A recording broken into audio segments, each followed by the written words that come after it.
Hello everyone, this is Good Rank Gaming, and welcome to Manor Lords, the perfect example of an indie dev outdoing AAA studios, showing that when you care about a project and aren't delivering rushed products by corporate executives, you can foster something beautiful.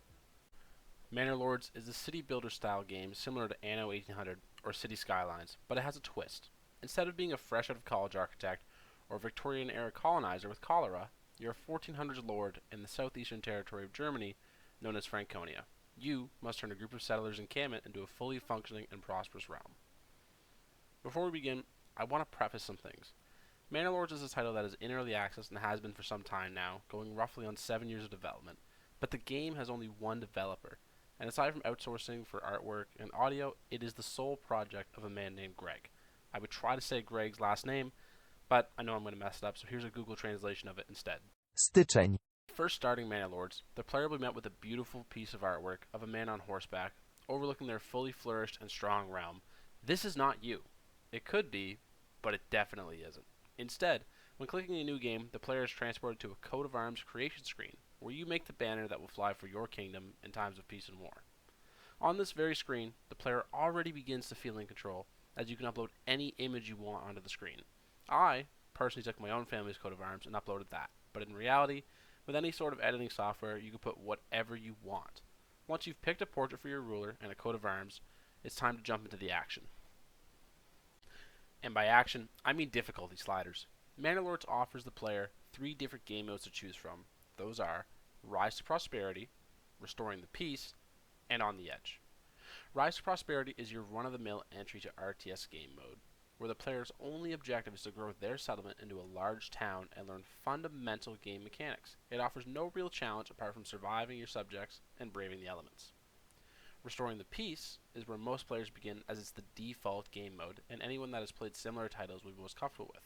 In this game mode, the player will need to build their settlement from the ground up and contest against bandits and other lords who will be staking claims for the lands of Franconia. This game mode, although default, is challenging, and you must micromanage if you want to prove to your ex-girlfriend that you too could be a medieval feudal lord.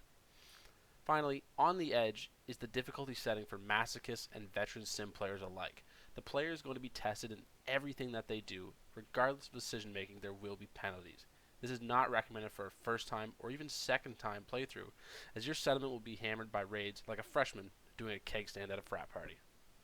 Okay, so you've made your clan, picked your starting scenario, and want to subjugate the masses well? Now's your time, Jimbo. Except it's not. Like most in-depth games, Manor Lords has tutorials, and I mean a lot of tutorials. But unlike most developers, Greg lets you disable any and all with the click of the mouse, further allowing the player to truly discover Franconia for themselves and become truly immersed. The early game of Manor Lords is exactly what you would expect. You begin by building the basics of any civilization. First, a logging camp for your lumberjacks to fell trees into timber, which is used for buildings. A foraging hut for your gatherers to collect berries so your villagers can survive. A hitching post for animals to reside and be used in labor or trade. And most importantly, a burgage plot. These plots, although silly named, will be the basis for which your entire game is based around. Burgage plots act as homes for your villagers, and over time you will be allowed to outfit these homes with gardens, breweries, blacksmiths, and more. Manor Lords is a resource-heavy game, and as such the player needs to obtain these resources somehow. While some things may be crafted over time and or traded for, the most important items will come from nodes. These nodes will be vital to your settlement survival, and you should plan your village with them in mind. The basic nodes that will be on the player's map are as follows: wild animals, berries, stone, clay, and iron. Once you've established the basics, it's time for you to begin adding quality of life. It is the 1400s after all, so what do all peasants want to do? Drink, forget about their incredibly high tax rate, and be afraid of the giant space wizard in the sky. Manor Lord allows you to fill these scarily accurate to today needs by building churches and taverns, both of which will be fundamental to advancing your settlement, as they are the cornerstone of civilization. I'm going to diverge from gameplay mechanics for a moment, as I want you, the viewer, to really experience the game and get to know the ins and outs on your own. So we're going to take a step back and look at the visuals of Manor Lords. Simply put, this game is beautiful. It has hand-drawn artwork ripped straight out of a fantasy tale, a beautiful UI that may be overwhelming to the player, but eye-catching nonetheless.